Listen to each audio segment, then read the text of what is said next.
exactly makes people tick? Why does it seem that the same person is always in charge? Why do some people work better without music? And why do others need to be completely isolated? The answer lies in people's personality types and learning styles. And in this presentation, I'm going to highlight 6 tests used to indicate my personality type and learning styles. First up is the Myers-Briggs Type Indicator. This was developed by Isabel Briggs Myers and Catherine Briggs. This personality type indicator is extremely popular and used by 89 of the Fortune 100 companies so that employees can better understand themselves and ultimately be more successful.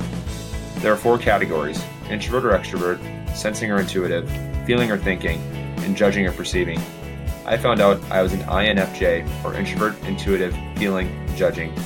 INFJs are often mistaken as extroverts, care deeply about their relationships with others, have a small inner circle of people they can reveal to their true feelings, are empathetic, and are idealistic, but at the same time extremely practical. Famous INFJs are Nelson Mandela, Martin Luther King Jr., and Tom Selleck. Following this test was the VARK Learning Styles, which was developed by New Zealander Neil Fleming in 1987. Fleming developed VARK after observing how some students did not perform well under traditionally good teachers, while others were performing well under traditionally bad teachers. VARK is an acronym which stands for Visual, Auditory, Reading and Writing, and Kinesthetic, which are the 4 learning styles. On the test, I received a 2 in Visual, 9 in Auditory, 7 in Reading and Writing, and 8 in Kinesthetic. These results indicate I have a strong inclination for learning information through hearing, reading, and hands-on activities.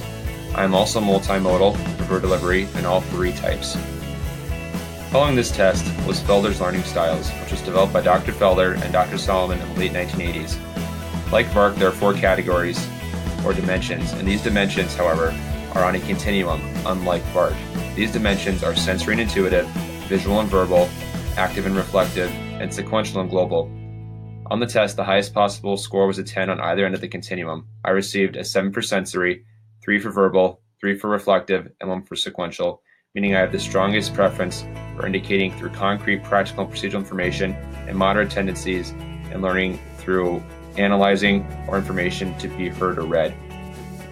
Following this test was Gardner's Multiple Intelligence Test. This test is based on Howard Gardner's books, Frames of Mind, The Multiple Theory of Multiple Intelligences. The test originally was comprised of 7 intelligences: linguistic, logical, mathematical, musical, bodily kinesthetic, spatial, interpersonal, and intrapersonal. An 8th was later added on, naturalist.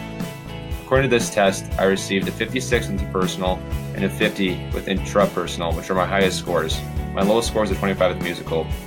I'd have to agree with this because I have high social intelligence and am sensitive to other feelings. However, I'm sensitive to my own feelings and goals and anxieties and have the ability to plan around them. I do not learn well with music. After this test was Bender's Working Styles.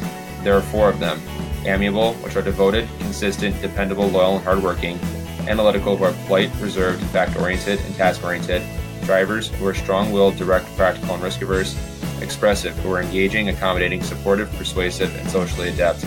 On the test, I received equal scores for drive and analytical. However, I'm surprised I did not receive higher scores in amiable, as I feel I'm more amiable than a driver. Lastly was the 4 temperaments, perhaps the oldest of the personality tests. At its core, it's based on the concept of humorism, or fluids present in one's bodies. One's temperament is based on the percentage or proportion of the 4 fluids in his or her body, and this affects their mood and personality. According to the test, I'm equally phlegmatic and choleric. I'd have to agree with this, as I enjoy helping others and being a mediator like a phlegmatic, but I'm also very straightforward and logical like a choleric. My thoughts overall: for the most part, there were no real surprises after taking the test, but I was surprised at how much I was a blend of multiple personality types and working styles. The blend and styles are an accurate reflection of who I am as a person, worker, and learner. Because I enjoy helping others and have a strong tendency for service, I think teaching is a great fit for my personality and working type. My biggest barriers to learning are those that include the shortcomings of being an INFJ, which is my difficulty in relaying my true feelings to people, which sometimes ends up in me not being as honest as I could be. Additionally, I do not like working in groups and tend not to trust those whom I do not know well or who have not been vetted properly. Created using Powtoon.